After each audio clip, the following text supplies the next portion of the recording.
without favor or affection, malice or ill will, that I will at all times do my uttermost to preserve the peace and prevent offenses against the peace, that while I shall continue to hold the said office to the best of my skill and knowledge, discharge all the duties thereof faithfully according to law, and will subject myself to the Constitution or acts, orders, and regulations now or in the future relating to my service in the said task force, and that I will discharge all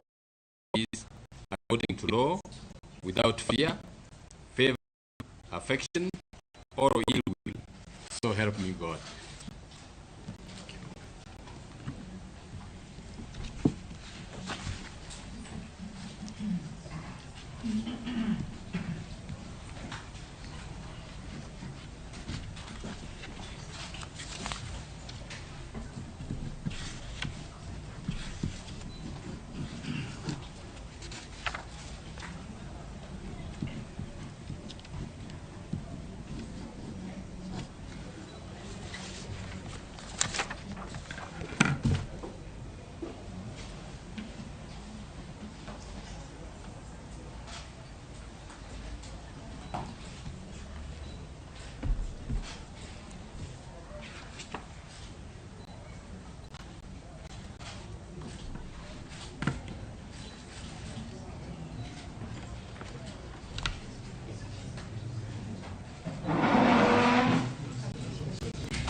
Thank you. I now call upon the Vice Chairperson of the Task Force, Carol Kariuki,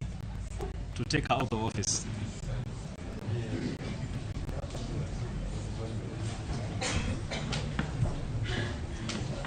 Thank you. Yep. Thank you. I, Carol Kariuki, having been appointed as the Vice Chairperson to the National Task Force of Improvement of the Terms and Conditions of Service and other reforms for members of the National Police Service and Kenya Prison Service, do swear that I'll be faithful and bear true allegiance to the Constitution and the President of Kenya during my service in the said task force without favor or affection, malice or ill will, that I will at all times do my utmost to preserve the peace and to prevent offenses against the peace, that while I shall continue to hold the said office to the best of my skill and knowledge, discharge all the duties thereof faithfully according to law, and will subject myself to the Constitution. Nyakwara Mugajuang magechenro bende dhi nyime doho maduong' mogik kanyo motelo ne manya Nyakwara Mugajuang noneno kanyo ka Chief Justice Mano Martha Koome bende notelo ne chenro mar chamo muma hinya mag commissioners mago mag duol mar KRA sani matimore mabende neno kanyo Chief Justice machon mapacho kaendi David Maraga bende neno kanyo kanos chamo muma ka bende David Maraga en jakom mano mar kamati moyiedhi mabiro rango chenro kod tije mag obila chenro pogore mag obila kaka osara mar chal mag tije magi koro mane kamati moyiedhi mabende biro rango chenro mag obila mapacho kaendi mabende chamo muma odiochieng' makawuono duto te Nyakwara Mugajuang mabende timore doho maduong' mogik karamna Supreme Court mantiere buore Nairobi. Kopogore gi Nyakwara Mugajuang dwaro dhi nyaka e county ma Migori kama nyawadwa George Juma nitiere kabende odiochieng' makawuono George Juma luonwa wach more county ma Migori nitiere japuonjre moro mantiere e class 12 karamna form 4 mabende no maki gi jogwek mabende poko yangi mabende no lal kode apoya nono karamna kero gi dongere no bedo kidnapped gisana da tudura gi George Juma achiel kachiel kuwuok e county ma Migori mar mondo mi onyiswa chal mar wach makamano en ang'o mabende notimore Juma kinyalo mana winjo yo makara musi ni misawa nyalo mana nyiso Nyakwara Mugajuang thor wach mar wach makama Irokabano winjo makare Migori wachio makare en mana ni kao tin record lal mar japuonjre mabende familia maro so yango ni luonge kaka Joseph Jambo punya bene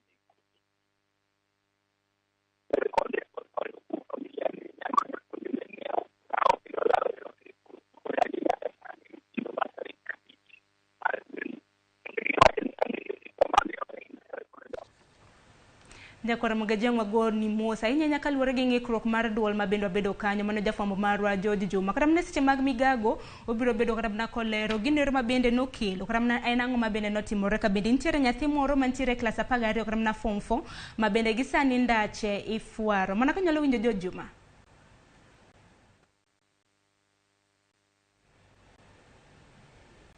George Juma mosa hinya no oyudo ng'ikruok mar duol mana kinyalo nyiso Nyakwara Mugajwang ni en ang'o matimore kaunti mag Migori hinya nyaka luore gi mak mano mar nyathi mantiere klas 12.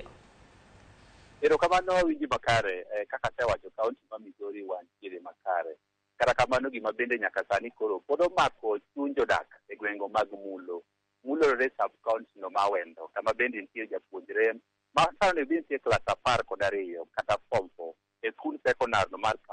Kamunda irre gwengo mag familia ma japuonjre ni ma bende en kaka Joseph Odhiambo wacho japuonjre ni ne omaki gi joma bende pok oyake nolal kode otieno mar tarik 5 mar dwe ni kabende giwacho ni kane gidhi ot kamoriko ne oninde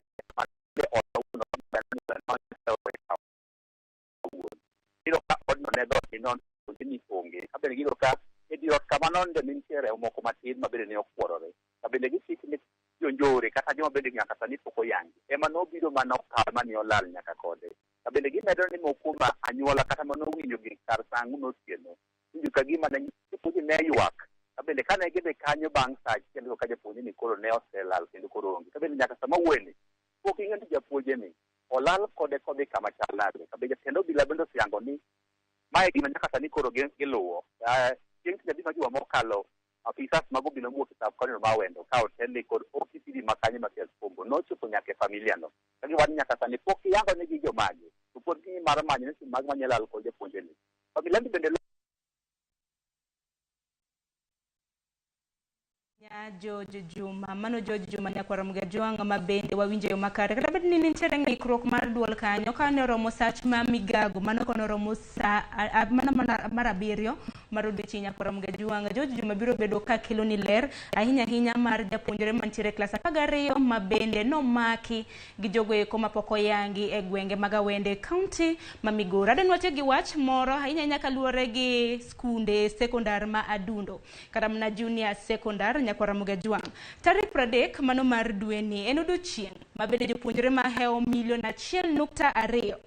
tipo penj mar grade 6 mane beni dhi e grade 7 biro chako ayanga donje skunde mago mag junior sekondar en mane chakro odiochieng' ma kawuono Nyakwara Mugajwang migawo mar somo chako nono skunde mag piny owacho kod mago mag ji giwegi chakre odiochieng' ma kawuono nyaka chieng' tarik 20 mar dwe ni kaka yo mar timo ikruok motelo ne chako chenro mag sekondar ma Adundo e pacho kendi bende likore jopuonjre mag sekondar ma Adundo uniform mopogore kod jopuonjre mamoko koro chakre odiochieng' ma kawuono Nyakwara Mugajwang migawo mar somo chako nono skunde mag piny owacho kod mago mag ji giwegi mano mar timo ikruok motelo ne chako chenro mag skunde mag sekondar ang'eni sa ringo mapiyo nego bed machiko chenro makama sa 5 kata kamano kiny ma kawuono okan kenda Nyakwara Mugajwang okinyi ma kawuono bende antiere gi jowetega ka antiere ka gi Cleophas Oluoch bende antiere gi Joyce Oduor koko kamano aparo ni gi kanyo bende makelowa e giko mar chal mar fwambo parni chenro ma bende biro bedo katimre kor gwenge mopogore opogore Nyakwara Mugajwang wantiere gi jofwambo magwa e kor gwenge mopogore opogore ma bende biro bedo kaluwonwa weche makamago gisani antiere gi Cleophas gi Joyce ka ma bende wadani watiek godo chenro Joyce skunde mag sekondar ma Adundo chakre odiochieng' ma kawuono piny owacho chako nono skunde makamago mag sekondar mago mag piny owacho kanyakla kod mago mag ji giwegi en chenro ma bende sirikal nyaka sani kete maino margi kaluwore ni wachno mar kuma skunde mag sekondar ma Adundo biro bedo en wach ma bende nyaka sani wanyalo wacho nosebedo ka nyayo paro mopogore opogore ahinya to kowuok kuom stakeholders kata jokanye sekta mar somo ka bende kaluwore kod report ma bende nogol kod migawo mar somo giwacho ni nitiere mana skunde moko mag primary mibiro yienegi mar mondo mi obed kod skunde mag sekondar ma Adundo mano to kosenon skunde go ni ponono gintiere kod klese moromo ponono gibiro bedo kod laboratories moromo ekibiro yang ni gin skunde mage ma skunde mag sekondar ma Adundo nyalo bede to mage ma ok bi bedo ahinya to e tielo mokwongo mabende piny Kenya dhi hango bedo kod klas mokwongo mano mar junior secondary school mago mag jopuonjre madhi e grade 7 mane bulai manyien mar somo mar CBC. Bende Cleophas ang'ini wach ma bende liekre kanyo ni skunde mag sekondar madundo gibiro bedo ka girwako uniforms mopogore gi jowetegi. Akeni paro ma kamano nene nade? En gima rito neno kabisa nikech en gimoro ma dhi kelo pogruok. Skunde mag primary kata bed macha kantiere gi playgroup mano to lony manyasani kata somo manyasani e kinde machon kacha ka intiere nursery school moro mantiere sikundu kacha uneno ka rwakruok maru ne bedo kopogore matin kaka mane modhi neno koni koso ang'e jok moko mane skunde gi uniform mar nursery ni chal gi mar class 1 kidhi e class 2 nyaka class 8 nuchal route en mana ni bor moro ni nyadundo koro law mirwako en mana duong' mar law no bende sama ning moro ma rito neno moro dhi kelo pek ne jonyuol ahinya mane nigi uniform mokalo koro sani nyaka bi uniform moro manyien buge bende nyaka bed godo nikech koro ma jo klas 7 machon ka ibiro ti godo mar jo klas ka koro dhi klas 8 mano koro mokanyo tarik 20 kod 3 ka giyepo kendo mana ng'ini tikin mar jonyuol ng'ini yepo tarik 20 kod 3 ema ni skunde mag adundo gi join kata na geriwore godo chieng' tarik 30. To bende gimachielo jopuonjre gi ma wuok e grade 6 ka gidhi e grade 7 moko kuom gi onego bed ni sani koro iloso kodgi kalure ni moko kuom gi nosego riti e skunde go mag primary giwacho ni wan to higa mabiro wadhi e skunde mag secondary to koro sirikal oloko pache pod gidhi mana bede skunde ma kono nyocha gi mag primary janyuol onego bed ni bedo kod nyathine piny ong'ise ni kalure kod lokruoge mokete e sekta mar somo lokruoge ma bende sirikal oketo pod ibiro mana dok e skundi kacha chunye kik tho ket mana maine somo kuom mano odiochieng' manyoro naneno ka Judith Omondi notimo report maket kod mae naneno ka jomoko na penje comments e Facebook e mbui maro mar Ramogi to grade jok sauti kamna dak no ne karam naka duoko mag gino bira fa nitie jonyuol moko mok negative samoro mana wacho koro duoki bor e sikul kata kose oro jonyuol bero bo mana ka nyathi otimo penj machalo kamano to kata kamano ka kinde ma nyithindo giyepo mano go ritika nondike korien kata ne remember me remember Alex class 6 grade 6 yellow an antiere class 8 yellow koro andiko kata ne remember iduogo ba school sa mondo remember you en wach malit kaka mano watiek chenro aneno ka koro nyakora mga jwang'ero kama na inyachima sani koro wachopo sa nyango rite magoni maksani yudo chieng' makare warad kendo do chieng' makin chakre maro kinyi nyaka saa 5 maro nyango nyinga Sharon Ng'ao nyakora mga jwang'ero kama na inyakom bedo kodwa e chenro magwa duto mag odiochieng' ma kawuono bende ageno ni yudo puonj makare kotudore kod tuo mar COVID-19 ne ni wuok oko yudo chenro mari di kacha mar mondo mi pimi mar mondo mi wamed mar COVID-19 romo odiochieng' makin nying Joyce Oduor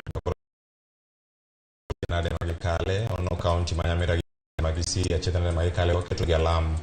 makende kikwamed josike mapek mamedo gisiko richo machalo kama nikech kata wang'eni gigi duto katimore ndalo magiko ikono wani chiegni ne jogo moyie kidegi bende bedo manok ahinya ne jok moko koro wamed mana lemonegi ka wageno ni time makamagi manjore jogo manigi timbe majendeke jogi duto bende biro mana yudo warruok kod lokruok mag paro kata kamano jogo ma olalo ngimagi gi jogo bende mowito johera mekgi wakwayo nu horuok e kindgi duto ma okale midhiero ma untiere sani riti masani Kenya odiochieng' machielo waromuru anyinga Cleophas Oluoch Otieno Kisumo kanya kwar nyakoro Otieno ni poko winjoga iluongo Otieno mano mar higa manyien koro ka owach ni iparo kamiaye aya puoch gi pak ne ji duto maneno chenro ma kawuono oriti masani